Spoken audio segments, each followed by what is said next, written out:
test it and let you know what it's worth. You go back the next day, it tells you, no, this thing is here was in 9 karat gold. And it's worth 5,000. So no, my grandma could never own 9 karat gold. 22 karat gold. Get back, go to another jeweler. He said, look, I want you to cash this for me. I want money for this. So I leave it here. We will test it. And you return after a day or two, and he also gives you almost similar amount to the previous jeweler. He says, this is 9 karat gold. And the next one, he tells you it's 9 karat gold. But you see, this jewelry of your grandma, that necklace, they didn't melt it. How do they know that this is 9 karat? Everybody says 9 karat. Is there a collusion between the jewelers? No. They have a touchstone, a smooth granite stone, black stone. And they have samples of gold. 9 karat, 12 karat, 18 karat, 22 karat. Pieces of gold. They know, marked, this is 9, this is 18, this is 12, this is 22. So you bring your grandma's jewelry, and the guy makes like a pencil mark on that granite stone. And he sees the shade of gold. Doesn't look like 22. Looks more like 9. He's got a sample of 9. By the side of it, he makes a line with the 9 karat gold. Identical. So he concludes it's 9 karat. Next jeweler, he says the same. He takes your grandma's jewelry. He rubs it on that granite stone. And then he's got the sample. He says, no, this looks like 12. And he said, no, the 12 is too bright. It doesn't match. Tries a 9. He said, this is 9. It's 9. It's 9. Touchstone. This is called a touchstone, granite black stone. These 4 verses are the touchstones of theology. Once you have got the right understanding of this, that is Allah, the one and only. Allahu Samad, He is eternal, absolute. Lam yalid wa lam yulad, He does not beget and is not begotten. Wa lam yakun lahu kufuwan ahad, and there's nothing like unto Him that can be imagined. And that knowledge is given to us in this book of God, the Holy Quran.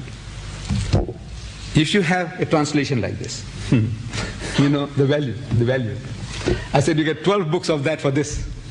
You get 6 Qurans, 2,000 pages each. Silk paper, 6 encyclopedias you get for the price of 1. For 60 rands, you'll get 6 of this. Plus that 1 cent change. We'll give you that 1 cent change, we'll give you that. 6 encyclopedias, 2,000 pages each, this is 200 pages. 200 pages for 59.99, 60 rands, less 1 cent. You get 6 Quran, you get 12 of those other books. But somehow the Muslim is hesitant to own. But if you have this book, this one by Abdullah Yusuf Ali, there are 335 different references about Allah alone, God, under the subject God. 335, I counted them this morning. In the index, you go to the index, 335 references about Allah. Allah is mentioned in a concordance. If you have a concordance, 2,698 times the word Allah, Allah, Allah occurs in the Quran. But we haven't got the time for all that. 335 times about Allah, things about Allah. This is what it says. For example, He is your protector. Allah is your protector. He is the creator of all. He is most bountiful. He is most merciful. He is most kind. He is forgiving. And on. He is the orphan shelter. He is the wondrous guide. He satisfies your needs. He is God. He is present everywhere. To Him is the goal. To Him is the return of all. His unity. He is one, not one in a trinity, nor one of two, no begotten son, nor consort, nor daughters. He has no partners. He is wise. He is the best disposer of affairs. He is most high grade. He is irresistible. He is the doer of all He intends. He is self-sufficient. He is the wisest of judges. He is never unjust. Free of all wants. Is worthy of all praise. 335 different references about God Almighty in this index. You owe it to yourself, Muslims and non-Muslims, to own this book. 10 rands. 10 rands. 10 rands each. 2,000 pages.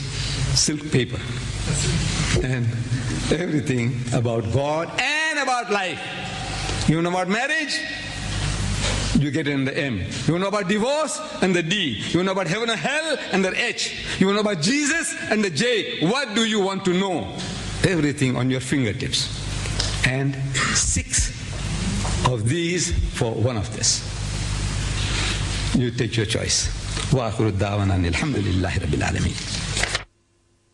Ladies and gentlemen, we have come to the end of the talk of Sheikh Ahmed Deedat. We're open to questions now. The mics in front will be used for questioning. Those that want to ask questions pertaining to the subject will be entertained. So you can queue up in front here and you can ask any questions on the subject. Any other questions won't be entertained. I must ask you to cooperate, please. Mr. Deedat, in other religions beside Islam, the concept of man becoming God through the process of so-called higher knowledge is derogatory to the majesty of God. God was the creator and man was the created. Why has then man made himself supreme above God?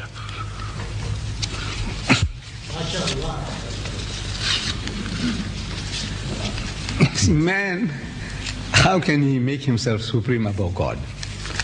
No doubt he is arrogating to himself the position that he says God does not exist, that he is an atheist, and his mind and whatever he thinks or imagines is his theory of creation, that there is no God. Now, this is a new sickness. This sickness for thousands of years never existed. You see, when Allah Ta'ala gives us in the Quran, the surah, قُلْ يَا أَيُّهَا الْكَافِرُونَ, say, O you who disbelieve. Those people were not atheists. They were not atheists. There were no atheists in Arabia.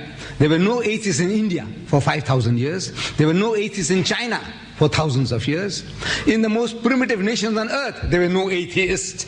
Atheist means people who say there is no God.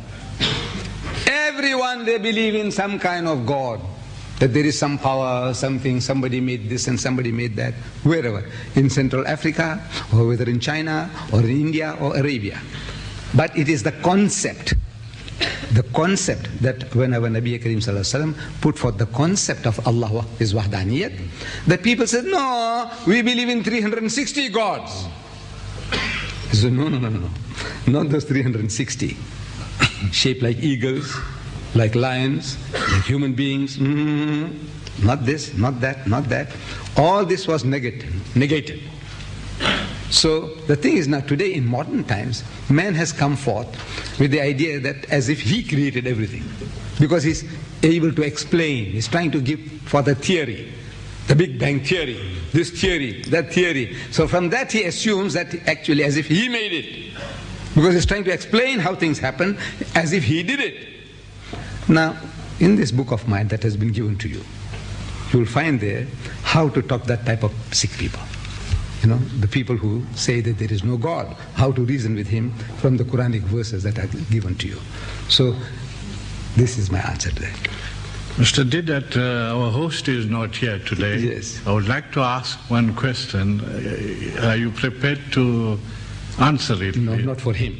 I have no right to answer for Swami Agnivesh. Yeah, but... then, I mean, if he was here, you had a right to ask him. Yeah. The arrangement was that one question for him, one for me. One for him, one for me. Right. This is how it would have been arranged if he was here. But now, you have to reserve your question. Oh, by the way, I'm offering to our Hindu brothers here, because some people phoned me, and Mr. Maharaj phones me, and he says, you know, this meeting of yours, I said, yeah, this is a symposium going to take place. He said, but this Agnivesh, he says, nobody knows him in India. No, this is a human, he says, nobody knows him. I said, there are 800 million Hindus in India. Did you go and test them out? Did you take a poll? 800 million Hindus, and you found out that nobody knows him. Surely his father and mother and his relation, man, somebody must be knowing the guy. But this is nature of man. So